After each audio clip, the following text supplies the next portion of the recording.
Yeah, factual. Hello? Can you hear me, bro? Yeah, I can hear you. What's going on to the world? First and foremost, I just want to start this by saying my heart goes out to anybody that's been affected by COVID. Because pretty much we all get affected in some way, shape, form, or fashion. I hope this brings humanity closer together. I lived a different lifestyle in my upbringing. But one thing for sure, two things for certain, I'm pro-us, humanity, you know what I'm saying? Definitely pro-black also. So yeah, I go by the name of Showoff.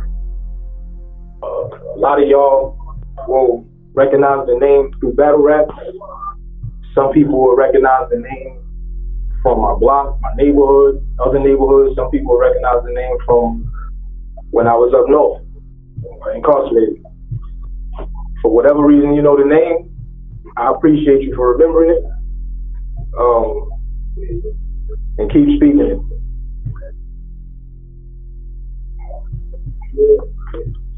So battle rap. Battle rap for me was Well, before we get into that, okay.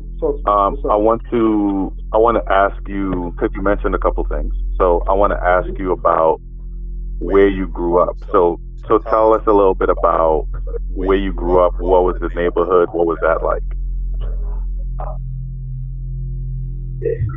Originally, I know everybody hear me say Brownsville. I was born in Woodall Hospital. You know what I'm saying? Originally, technically, people would say I'm from the South. You know what I'm saying? I went to 308. I went to 324. Boys and Girls was the Zone Junior High School, which is the style. I stayed on Gate Avenue. You know what I'm saying? Basically, alright, fuck it. I'ma just be raw. I'm the product of two things. My moms and pops. Alright? Different types of love. My pops, abusive, was still every holiday to go get high. My mom's, real life story. I'm gonna get back to the topic, but real life story. I love you, mommy. So my mom's was never really on her feet after my pops got her strung out. Like he left out there with the addiction. Was never really on her feet to be able to do shit for us. But I remember one Christmas, she dead ass had a gift for all of us. So check this out. On Gates Avenue, the Gates Avenue stopped on the J line. Anybody know that that's on Broadway, right? Somebody tried to rob her for the gifts. Feel me? They knocked out her 2 front teeth, bloody her whole mouth, but she still showed it to my grandma's crib with the gifts. The teeth with blood in her mouth. You know what I'm saying? So I love my mom because even through the addiction, she still tried to do something visually to let us know that she loved us. Meanwhile, my pops could have did anything, was taking shit. Alright, so I was basically on my own from young. My grandma's raised me. You feel me? My mom's died in '96. My grandmother died in 1998. I'm still a little ass kid, but I'm thrown out. Because the people who love me the most, they gone. You know what I'm saying? Really, the woman who loved me the most, they gone. So it was crazy for me. You know, at one point I stayed with an uncle, didn't pan out. At one point I was staying with my sister, didn't pan out. So there was one point where I was a child. I was outside for 2 years. 8 seasons, winter, spring, summer, fall, winter, spring, summer, fall. One outfit. And it was only, but you know why? I still had everything good in me that my grandmother instilled in me. I still did not have the kill or be killed mentality. I still did not have the it's him or me mentality. The only way you're gonna have it if you can't earn it is taking mentality, you know, which outside is a cold world. But I wound up adapting all of those things through a more calm understanding of outside of what life was. I was guarded from the reality in the ghetto for real, as a child. So a lot of people are missing that second half of understanding what it's like outside, being able to adapt to it. Some people are literally thrown into it directly and just learn everything from that standpoint. And I feel like with you, it's kind of different because you come from different perspectives, especially when we have conversations offline. Oh yeah.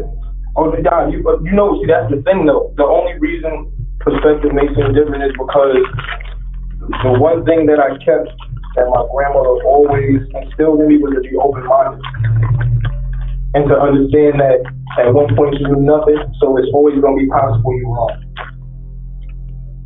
You understand what I'm saying? So that the perspective came from the fact that, I remain humble, even whether it was outside. You know what I'm saying? And it's crazy because you know how they say the things that we'll say and do to convince ourselves of bullshit that is us. You ever heard somebody say that? No, I haven't. Yeah, so it's a little quote. It's like the things we'll say and do to convince ourselves of the bullshit is us. Prime example.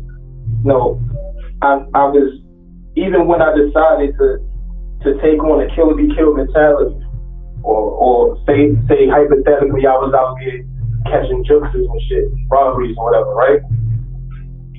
So it would bother me to do it because I still got my grandmother in me, right? And so I would do weird stuff like, all right, let me get that. Give me all that, but then give somebody back $100 of their own dollars. Because I always felt like, yo, if something ever came back to me, because everything is full circle, I would want this person to at least remember that I didn't take their last, that I left them with something. And it would be that kind of stinking thinking, that kind of weird ass thinking that would help me justify sleep at night. That makes sense. So coming out of that, at some point, you were able to elevate and start getting your own. So yeah, how did that come about? Yeah, that was literally after my incarceration. Being incarcerated, being up north, losing years of my life. It taught me a different appreciation. You know what I'm saying? You started appreciating different shit that people would consider to be weird because they take it for granted. Stuff like just being able to open up a window and stick your head out the window. You miss being able to do stuff like that. Right. The only windows is the ones in your cell, and there's big ass metal gates between you and that window. And that's the only time you got a window for real is if you in the S block. You know what I'm saying? In the box. So a lot of people don't get humbled by their bid. My bid humbled me because it could have turned into a lot longer. Like I wound up doing like 18 months in a box. 18 months in solitary, a year and a half, bro. I almost lost my mind in here, for real. All because I caught somebody stealing my locker. You know what I'm saying? And life is cause and effect, so action, reaction. But he never told, so that's what's up. That's why I never wanted to get in a new charge. I just wound up doing 18 months in a box and came out of the box, S block, and was shipped to another facility. My mentality was, I'm not going back. I got 2 strikes. My next one is going to have life attached to it. So I'm going back. My mentality was, but I'm not staying down. I already know what life feels like to not have shit. I already know what life feels like to fuck living check to check, living event to event, because, when you miss it, you really outside, and you really got people that's outside. You can walk down the street, and a problem they have becomes your problem, and you can lose your life for it. So what I did was, when I was up north, I put for out-of-state transfer. I got transferred to New Jersey. It got approved like a month after I came home. So I went out to Jersey. Why? Because I know that I'm category 1 on parole, meaning that if I get any violation, I can't do anything less than 2 years, which is a whole new bid for me. And mine is no police contact, which is going to be impossible in Brownsville. You know what I'm saying? It's going to be impossible. So I went where nobody knew me, for real. Besides my family that's out there already, that I paroled to. And I just kept the mentality that instead of, my friends picking me, from now on I pick who I associate myself with. And, really be down for what I build from that moment forward. My mindset was just never go backwards, never go down. Right. So outside of the influence of your grandmother, of course there were other outside influences. What were some of those things? Like, let's say music, fashion, jewelry. Well, what it really was, music was always a part of in my life. You know what I'm saying? Music was always in my life. My uncle played piano, which is how I learned piano at a young age before everything happened with my grandma's passing and all that stuff. So I already knew fully how to play the piano, read sheet music and all that stuff. So music was already in me. From then, schools that I went to, I played the alto sax, clarinet, flute. So music was always in me. That's always been something I've been passionate about. As far as influence, I'm gonna keep it all the way real with you. What really, because when you say influence, you mean what drives you to be better and to be great. And I promise you, bro, it's solely to circumstances and never wanting to experience past experiences again. Wanting to be able to, wanting to be able to look back on life when it's time to look back on it and say, you know what, I'm good with that. Right. I'm good with this life I live. You feel what I'm saying? A lot of people, like, I'm just throw this out there because people be so afraid to admit that they're afraid of something, right? I got one fear in my whole life, bro. One.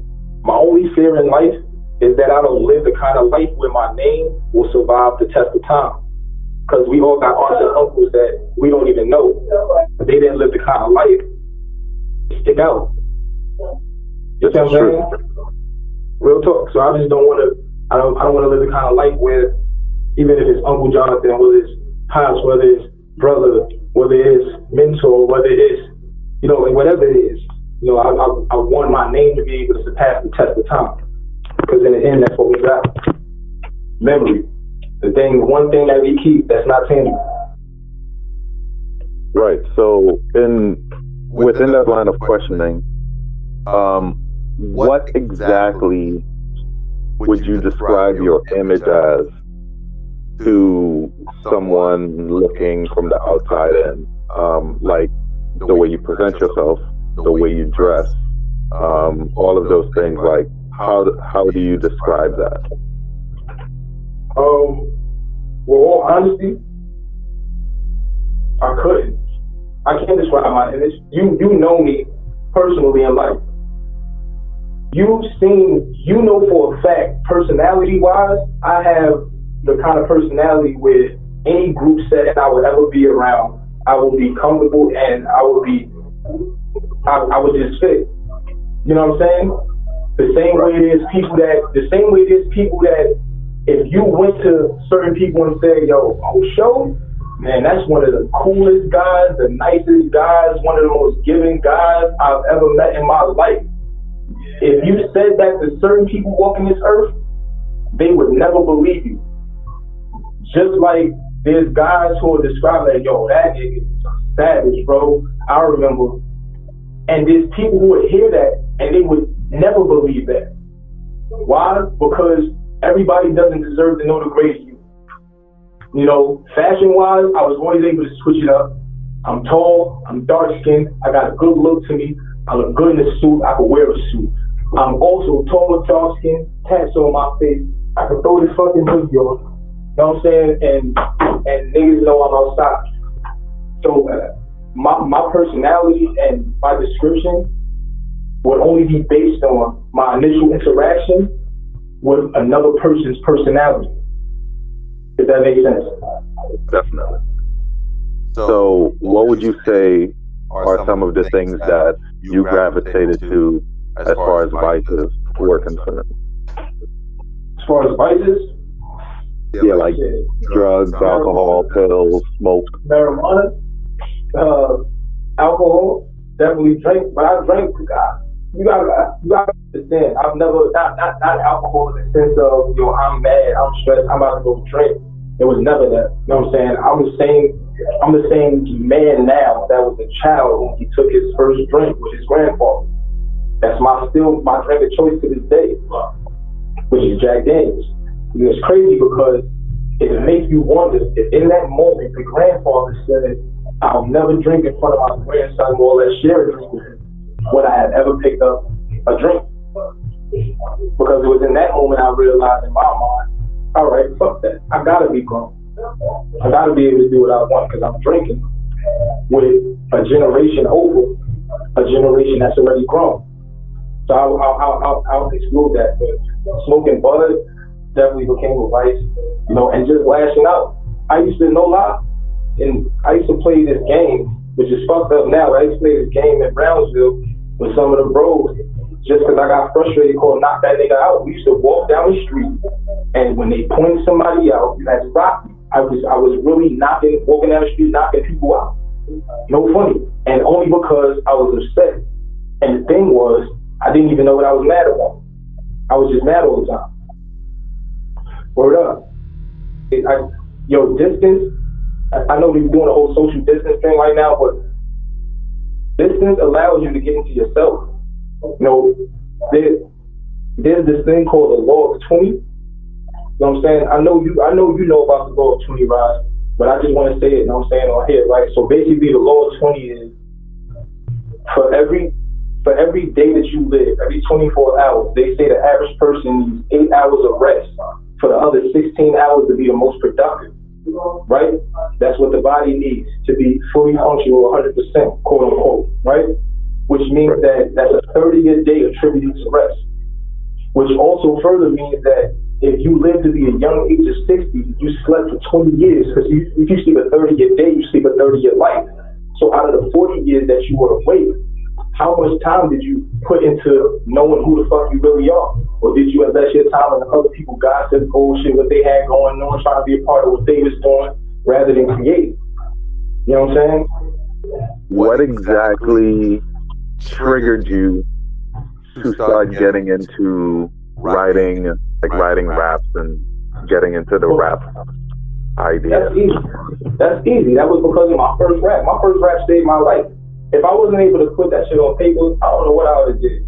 Because when I tell people I was a child, and at one point it was real bad for me, like during the daytime I gotta run from cruelty, at night I gotta run from things trying to chase me down to do God knows what to me, you know what I'm saying? So it's like they don't know about those times, you know what I'm saying? I'm talking about kid, you know what I'm saying? Like outside. First rap I ever had, I family, Trey Deuce, you know what I'm saying? Like, I remember sitting on the roof of a project building, right? I remember sitting there, and I remember wanting to leap, bro. You know what I'm saying? I had a brown bag, and I don't even know why I had a pen in my pocket, but on the corner, there was a corner store, and somebody rolled up with some music playing mad loud, bro. And I just started writing to the beat of the music. I still remember the rhyme. Like everything was crazy in life. You thinking live, I'm thinking slid lay on the knife. You thinking kids, I'm thinking slids, maybe a wife. Because in my lifetime, times ain't been paying you right. Everything is crazy in life. You thinking live. I was thinking about ending it every night that I live. Maybe get life to the rib. They have a couple of pneumonia and take a swig or fuck it, a nine to the wig. These people thinking that they reaping hard times. I'm fighting with demons that want to be seen and be daily depart my.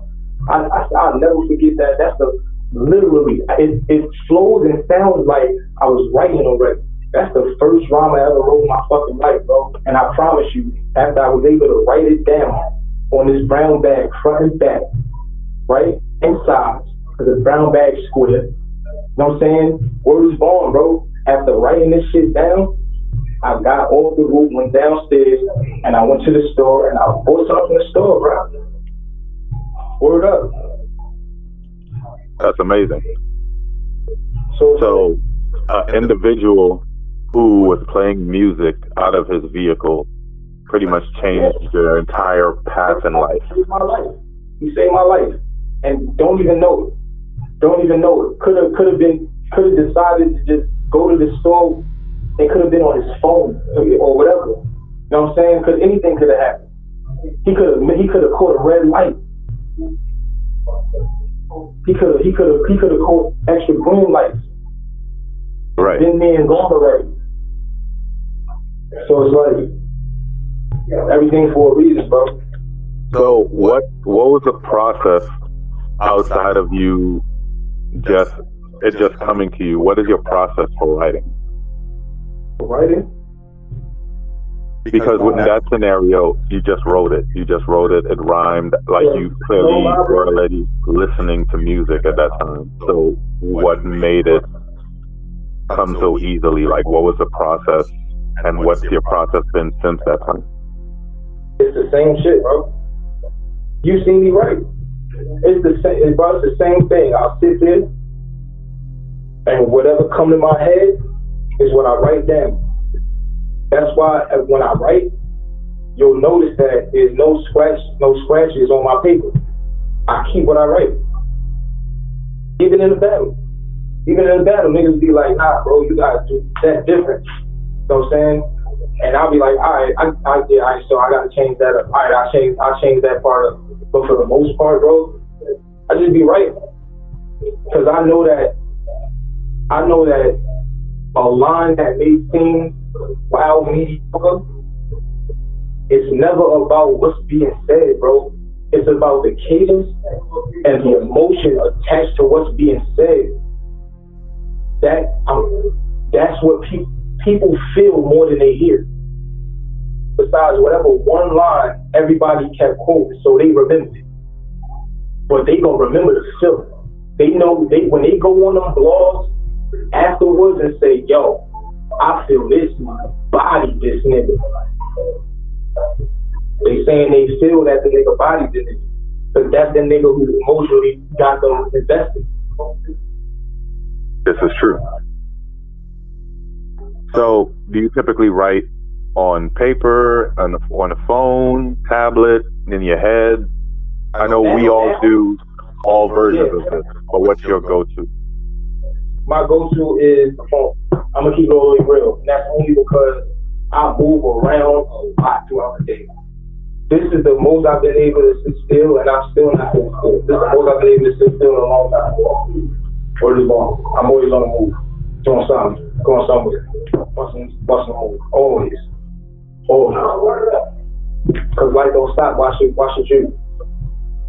At what point in time did you decide to have the name Showoff? Where did that originate? All right, well, my first name in the street was Shogun. You know what I'm saying? So everybody knew me as Shogun. That's what's tatted in my flesh, on my right arm. So Shogun is what everybody knew. I got locked. I'm writing while I'm locked.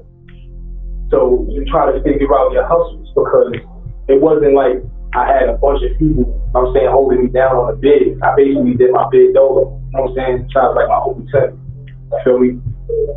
And I understand that, and that's why I understand also that life don't stop out here for nobody. Don't nobody owe you, know what I'm saying, no bread when you lock, none of that shit. That's not owed to you. So when somebody do it, just appreciate it, because that's not something that's owed. Everybody, it's hard for people that's out here. You know what I'm saying? And this comes from somebody who lived both lives. You know what I'm saying?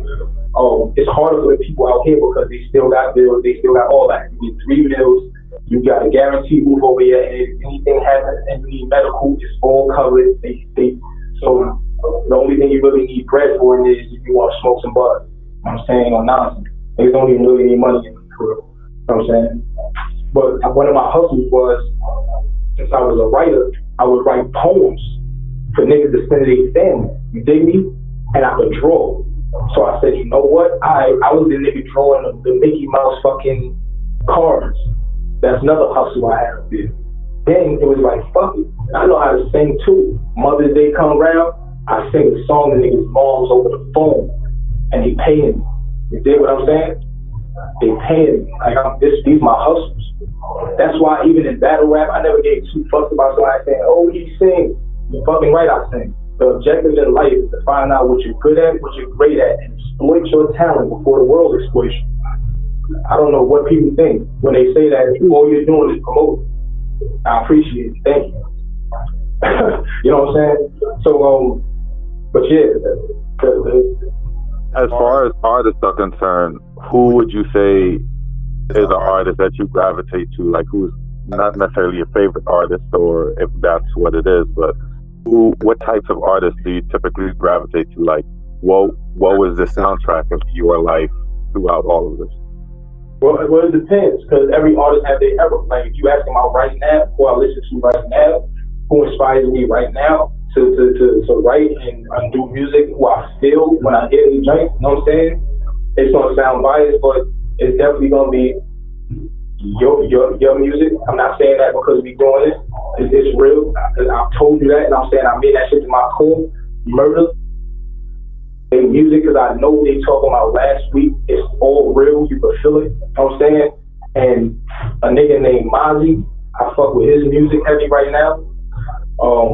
Right now I also listen to Deontay Hitchcock and Boogie. No, and Black 6 LACK. Yeah. I fuck with his music heavy and his sound. And they all different. You know what I'm saying? So that's right. That's who I'm really listening to right now. So if you were to get signed today, who would be your 3 dream collaborations? My dream collabs ain't never gonna change, bro. If it's the same shit, it's gonna still be the same shit. My dream collab is gonna be Jay-Z, of course, straight Brooklyn. You feel what I'm saying? I go crazy on the track with that nigga.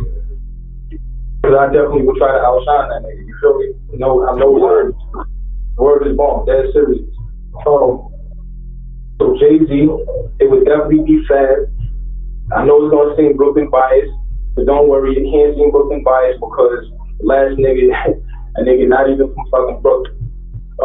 And it will be the nigga I just mentioned, the Black 6 Lack. Word. So, what are your thoughts on battlers' ability to make music? Of battlers, what, not being able to make music? Yeah, well, to be able or not be able to, like, what is your take on that?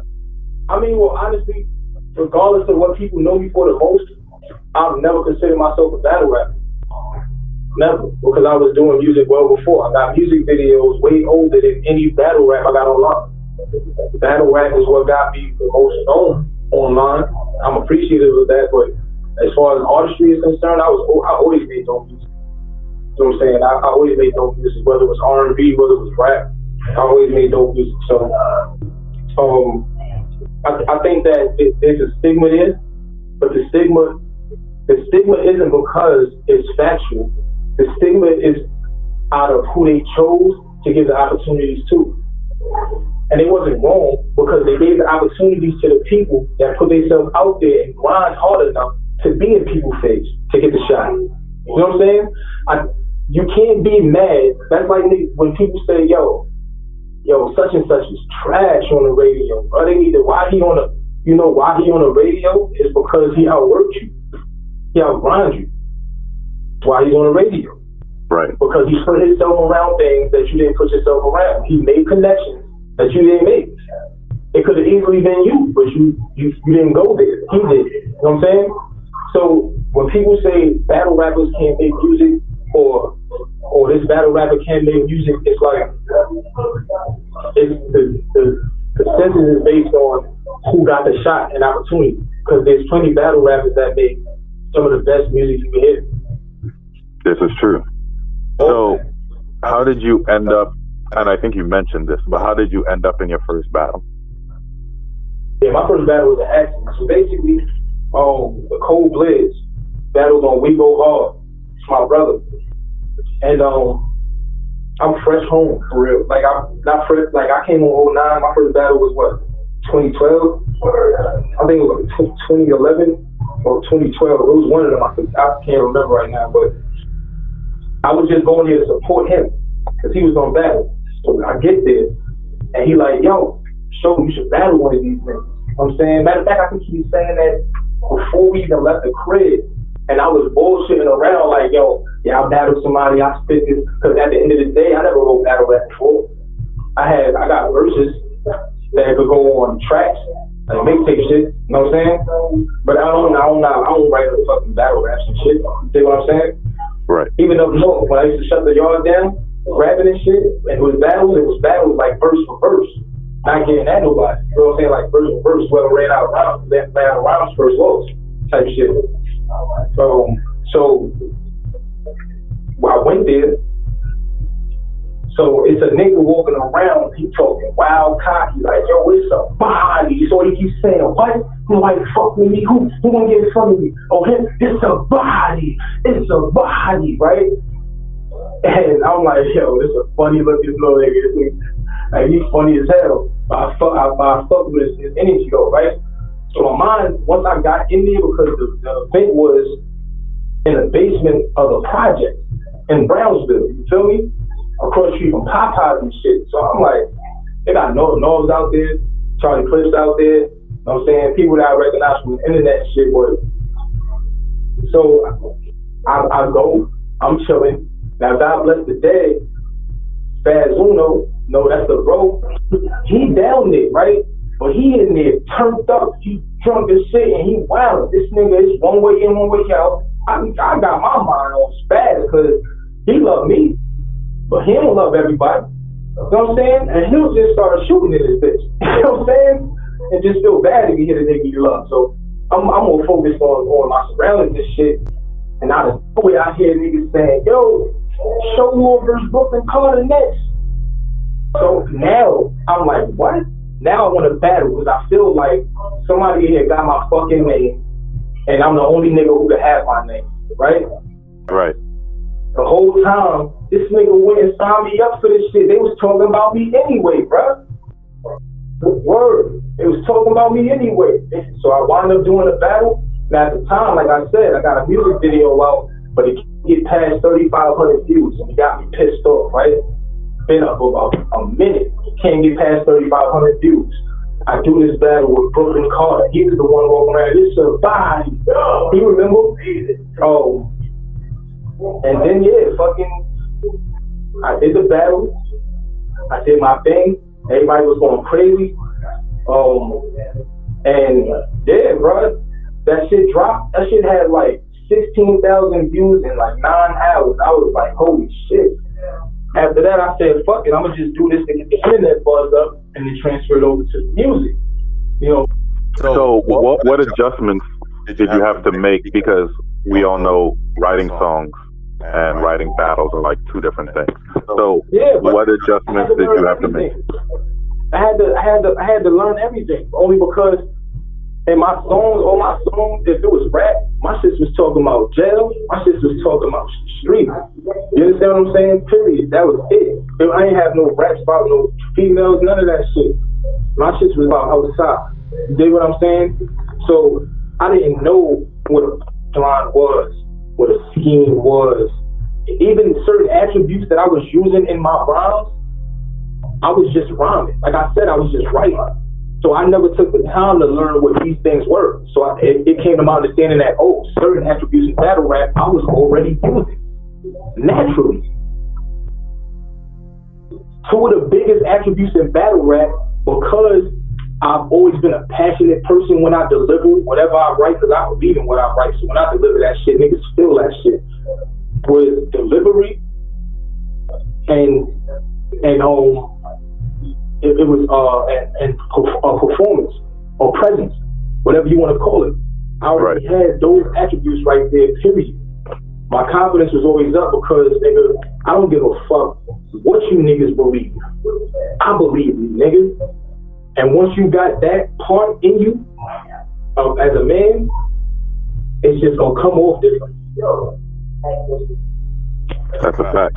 So, you kind of mentioned it because I was going to ask, but what would you say are your skill sets? Because, you know, a lot of these leagues in the battle community, they have like attributes that they specify for each battler, so like aggression, wordplay, humor. What would you say your attributes were that you developed? Well, they were all, honestly, they were all developed. I think that my most recent battle, Showoff versus Mac Myron, it didn't drop yet, but it's dropping soon. It should be the next installment on Red Reed. Salute to the whole Red Reed too, man. But in that battle, I incorporated an attribute that even you over the years told me that I should have been did, which was cracking more jokes, humor. I know I put humor in those rounds and still had everything else. But as far as the attributes, I feel like I always naturally had. I was always naturally aggressive, had presence, performance, bars, and pen, wordplay. Wordplay to me and my pen is one of my strongest attributes. But it can't be my strongest attribute because just me being passionate over clouds. It's right. When I come off, there's times that I may do a bar too hard. You know what I'm saying? Because I'm too passionate about it. That's why delivery is something and cadence is something that is like very important in battle rap. It's something that's extremely important in battle rap because, and in life period, that's the thing. You could have something to say that can have a crazy effect on a conversation, a debate, argument, whatever you want to call it, right? But if you say it at the wrong time, it will not have the desired effect. Even fucking look at Janet Jackson when she did that sex song that touched me. Remember when she did the live performance and danced on the nigga on stage? Yeah. Yo, bro, go look at that shit, bro. All of that shit was calculated, bro. I'm talking about from when she wasn't saying nothing. You know what I'm saying? She already her audience is like 1 million people, bro. And she stopped and said, hold on. And stood there for like 5 minutes, bro. Just looking around the crowd, not making eye contact with no fucking body. Everybody feel like she looked at them. It's that kind of thing, that kind of engagement when you know you're great. You know what I'm saying? I'm proud to say that, bro, I don't ever remember getting booed in battle rap, bro. I don't ever remember hearing niggas boo ever from my first battle. I've never experienced that. That's when I realized, all right, I'm great. To me. So what do you feel like in a battle, like as far as emotionally, physically, mentally? Because a lot of people have, and this, I know this changes from battle to battle because every opponent brings a different energy themselves. But what would you say is the general feeling you have when entering a battle? I mean, their vibe, any battle I've ever battled, their vibe never mattered to me. Just like their status never mattered to me. I was always told if you would be on a stage with somebody, or in the same room with a person, in that very moment, y'all are equal. You understand what I'm saying? Right. Because that means both of y'all did something to deserve to be there. You see what I'm saying? And I think that on both sides of the coin, being a person who nobody knew at all, right? Like that, battling a bigger name to becoming a bigger name, battling somebody that nobody knew at all. So the message is for both sides. Right, because you come in equal and the battle is to show who's more than. Right. So I never really cared about they vibe. My initial emotion in every battle I ever had, bro, whether they was known, unknown, when my nervousness would lie, I would always get that nervous feeling in my stomach walking on the stage. And it's not because whether it's nervous or being anxious, whatever word, but I would always get that feeling in my stomach. And they would always leave at the same time. They would always leave the moment I heard the host say, whether it was on me or on them, it's gone. It's gone. But it's gone because now it's time for action. And that's one thing I've always been with. Action. So how do you know when you're ready to battle? Because there's a lot of preparation, writing, reciting, that goes into it? How do you know? Like, what is the criteria? When I'm ready to battle? Yeah, what is your criteria knowing, like, this is it, I got it? Oh, all right. Well, I mean, shit. I'm going to tell you exactly when that is. When you could say your rounds with all the intensity that you're going to say on the stage, straight through, right? No stumbles, no slips, and be able to cook breakfast at the same time. That's when you know you're ready. Because it's not just multitasking, it's multitasking, and you're doing two things that turn out good. That's when you know you got it. If you cook breakfast and you doing your rounds came out perfect, but you burnt something, you're not ready. You're not ready. That makes sense. Some people have other methods. I know some battlers put like random sounds in their air. Or some battlers use a certain level of, like, say, inebriation. Like, if I can rap this while I get that.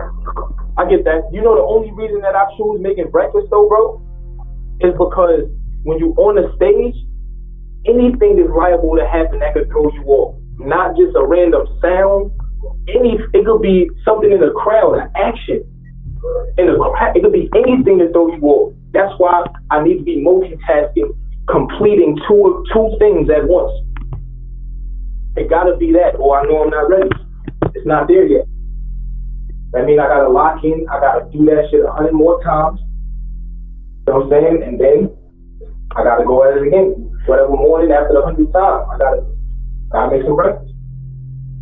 So when you go to these battles, do you typically go as an individual, or do you have like a crew? Like, how does? You already know. I still, to this day, my crew is still my core, bro. It was the faculty, bro. I got it tatted in my flesh. You know what I'm saying? Salute to all my faculty members, bro. Blow. You know the vibes. It was me, Prez, Murder, Zawah, Bars. Who else was in the faculty at one point? Tom Law, right? Yep. Have you been affiliated with any other groups or movements? Yeah, definitely. Shout out to my brother Boom. We H2R. We developed H2R. Been for a lower sprint. I was gonna deal with that mob, but salute to my bro Rex. That's family. But at the end of the day, it was like, nah, it just wasn't a fit for me. You feel what I'm saying? So I ain't fuck with that. You know what I'm saying? But yeah, bro, other than that, it's always been the same ones, man. FT Dub, man. Fuck the world and get fucked by it. Word, it's been the same one. If y'all don't know, that's a group that my brother J Murder started up, and it's a lifestyle. FT Dub is an acronym. Fuck the world, and it says don't get fucked by it. And that's exactly what I said. Basically, you find out what you're good at, what you're great at, and you exploit yourself before the world exploits you. You know what I'm saying? Fuck the world and get fucked by it. You gotta understand that any and everybody who's a part of something is only they're a part of it to benefit themselves the most. And by default, other people will benefit.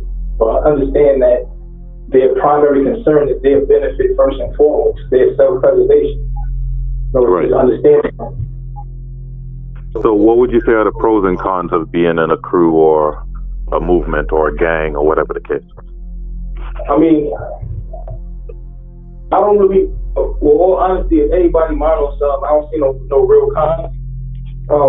There's pros to it, definitely. The fact that we one of the only, I would say we were the first. We were the first group to have a whole card basically about us. The faculty versus a whole state. We went out to Virginia on Supreme Rap League, SRL, early in our career, and we all left with wins. You know what I'm saying? And that right there is what one got them out there. You know what I'm saying? More up. You know what I'm saying? For a whole new look. You know what I'm saying? To what they saying, and also it got us used to doing road games, road trips. Because ever since then, bro, I got so many battles around the world, bro. The only crews there was back then was Dot Mob and NYB. And it was the faculty. And know it. That's why you can see footage of us outside of big events with niggas like surfacing the footage, talking crazy, and he walk up, he like, and he look at me, he like, yeah, I know who you are. I'm like, yeah, nigga, I know who you are too. You know what I'm saying? Because we was making noise. You know, and whether people want to say it on camera or acknowledge it, niggas know. They know who the killers really is. I view battle rap for whatever it's gonna bring. But there's no such thing in life as a person who, I have aspirations of being wealthy, bro. There's no way in life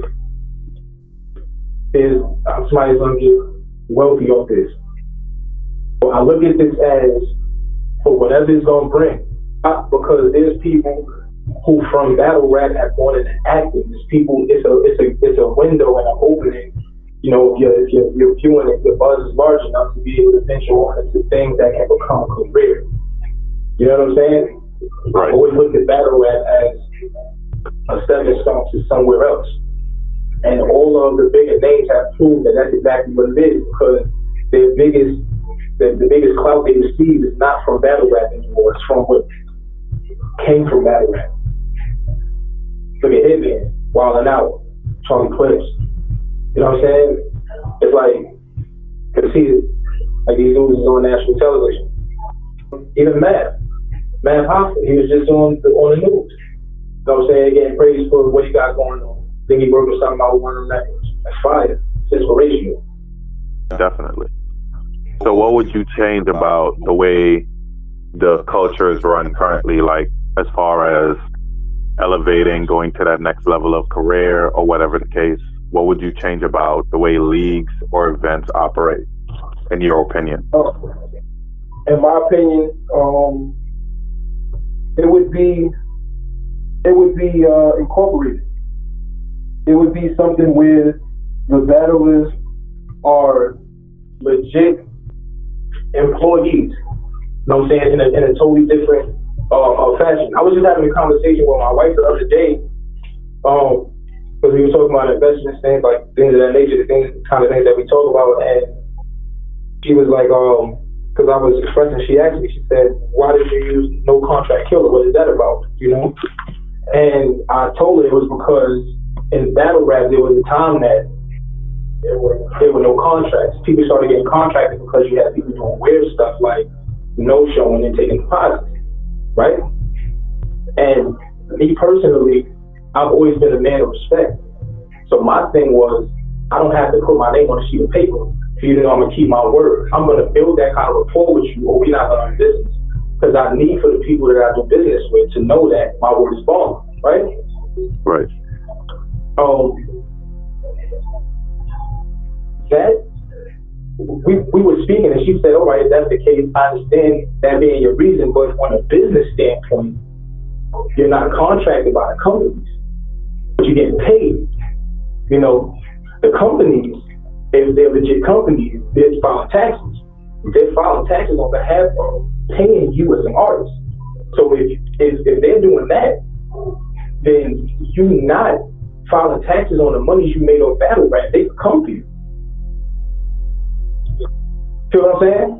So there's a couple things that battle rappers, the artists, need to start understanding and taking into consideration, because the more public battle rap becomes and televised it becomes, and the more it gets back, the more the federal government is gonna backtrack. Like, these dudes getting paid. Oh, everybody talking about, it's mad footage, just talking about the bag they got, the money they made. Oh shit. We ain't getting none of this bread. You know what I'm saying? Weird shit. So just gotta cover yourself. That's why things like, we had the conversation. From now on, things like copyrighting your rounds. You be able to get paid more than once off your stuff. Because as an artist, we don't get paid in perpetuity. We get paid once. You know what I'm saying? We get paid once. And we had this conversation years ago. But it's becoming more of a common conversation now.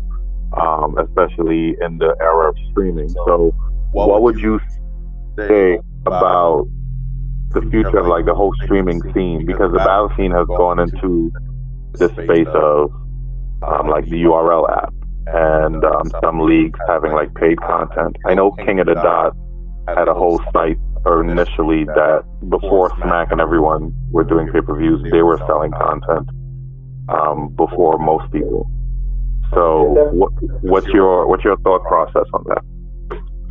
I feel like for any event that's put together, there should be, something, worked out between the entities and the artists, the companies and the employees.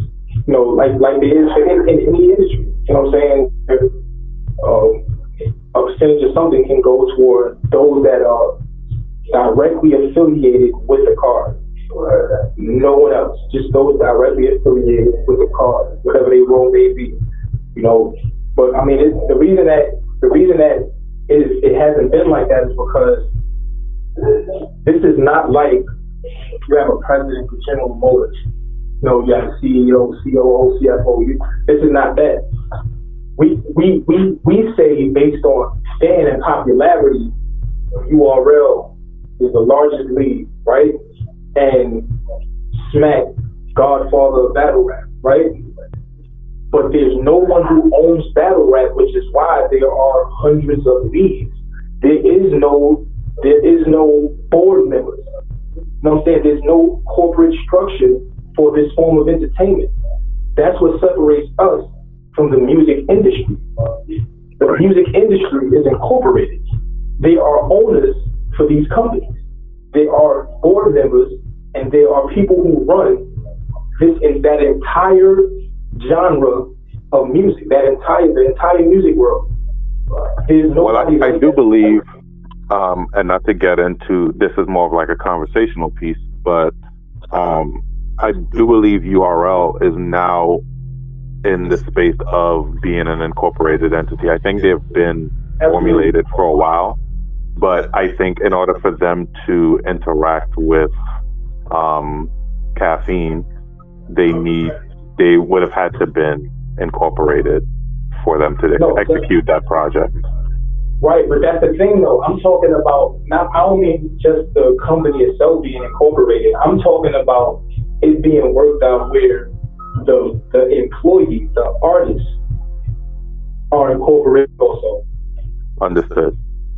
You feel what I'm saying? Because if it's not that, then what is it? You know what I'm saying? I can understand if it's hand in hand. The company becomes large because of the talent, displaying the talent on the company. There's no rappers. There is no battle rap. Because rap is the main thing, the artist, right? So it's hand in hand.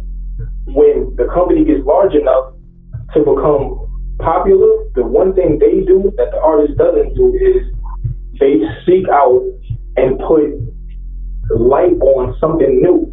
And what's new? A new artist. The artist doesn't reinvent themselves, you know what I'm saying, or figure out something new. You get what I'm saying? So the league becomes larger. All right, so the league is large now. It's going to exclude. If the league comes up, the artist is supposed to come up with it, because that's what business is. That's what business is. That's what business is. If I'm a part of Google when it first comes, when they first put it out, when Google first hits, nobody knows what it is. Nobody invests in it. I'm in it from the ground up. I own so many shares of Google, right? Right. It blows up. When Google blows up, do I not blow up with it based on the stock? Then that's how it's supposed to be. That's how corporations are structured. You know what I'm saying? So I don't know. That's just how I feel. But at the end of the day, there's great points made. ARP made a great point. He did a blog. Y'all definitely got to go check out ARP blogs. But he made a great point. He said, the rappers never unionized. They never came together. They developed a mentality, and now I'm not saying this on no racist shit. I know people gonna get at me, but everybody know the joke that Mexicans will work twice as hard for twice as less. You know what I'm saying? But they came in with the Mexican mentality. There's always gonna be somebody willing to jump and leap for the low instead of standing like, yo, this is what I deserve. There's gonna be somebody willing to jump, leap, and you know what I'm saying, shutting job. You know what I'm saying? Just for the possibility of getting a look. You know what I'm saying? And when it's like that, there's not gonna be a change maybe. You get what I'm saying? All changes. Look at the history. In order for us as a people to be able to ride in the front of the bus, we had to boycott and stop spending money in the bus industry, right?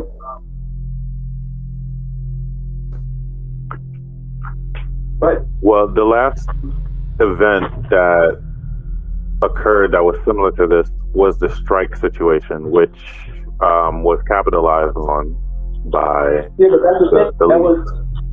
but that's the thing though, bro. All of that was plotted and planned off the rip. It was never really a strike. It's just a narrative. You know what I'm saying? That's the people who control the cameras, the people on the cameras, they're gonna control the narrative. You know what I'm saying? It's like, what makes you think the strike was a real thing? The fact that they promoted a strike, right? But what top URL staff ever put a tweet out stating that the strike was real? From my understanding, the battlers were the ones who were striking, and the league decided that they were going to capitalize on the fact that people were doing it and utilize that's how it was seen. That's how, if you think about it, that's how it was seen, right?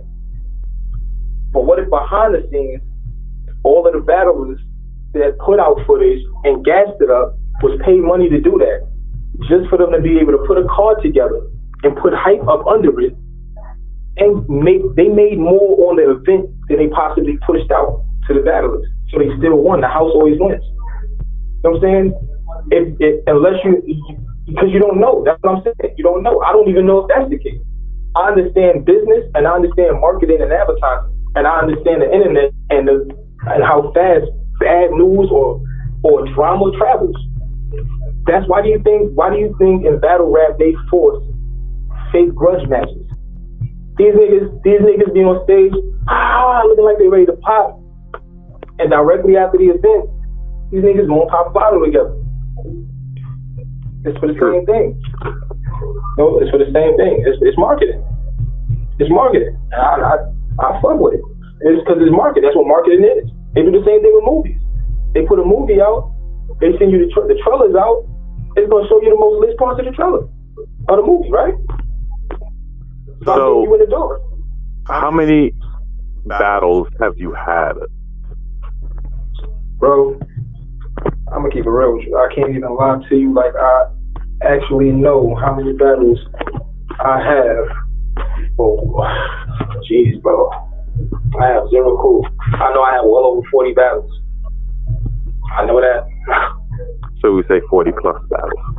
40 plus battles, definitely. So when is enough battles? Like, how many battles does it take for you to stop battling? Oh no, that's the thing. I took a break from battle rap for like 2 years. You know, because like I said, you know, life is, you gotta have more than one stream, you know, of income. You know, if you really want to, you know, enjoy it like that. So definitely become, you know, a lot more, you know, financially up to put myself in a position where now I can have a lot more passive income coming in, and I did just that. You know, I handled my business. Of course, coronavirus shut the doors, but you know, it's not gonna be forever, so the doors will open back up, and the money will start flowing again from that. Still, it was a blessing to be able to do it, because times like this, you know, I'm up, you know, and that's just a blessing within itself. So, but as far as battles go, I just came back. Battle Mac Myron. That, like I said, battle rap for me is not that. But what I'm utilizing for now is to see the other industries, based on what I know that I'm gonna do. Now that I have a larger understanding of marketing and advertising, and things of that nature, and just how relationships are building and breaking, how it works a lot more. I'm going to utilize this to get to another field. Who knows? It could be happening. And so, So what would you say is the next step or the next hustle or the next path that you're going to traverse? Well, right now, I'm learning forex. Foreign exchange. I'm learning exchange rates and how to get into that. Well, honestly, so more than likely investing in the exchange purchasing and selling of currency is what I'm going to get into now. That's what I'm learning now. So do you have anything music based you're working on outside of battle? Hell yeah. Yeah, music is never my stop. Music is never my stop. I'm always recording. I'm always looking to record artists who still hit me up all the time, features. So that's gonna happen anyway. Like I said, I turn myself into a name. So there's always artists hitting me up, yo, y'all want me for the feature here, and so that's not gonna stop. Because at the end of the day, like I said, that's another form of income that I create. The moment I start getting paid for music, all right, I'm gonna stop. Until then, I'm gonna get this money. All right, definitely. So let people know where they can find you at, what next moves you're gonna be making. So yeah, man, like I said, Showoff, man. You can find me on Instagram, 5050_Showoff. You can find me on Twitter, Bossed Up Showoff. Email me, for features, showoffbooking@gmail.com. Man, just hit me up. I'm here. Other than that, you know what it is. Blow, 100 Bars Magazine. I appreciate you, my brother Roz. Dope interview. Definitely. Speak to you soon. All right, brother. All right, later.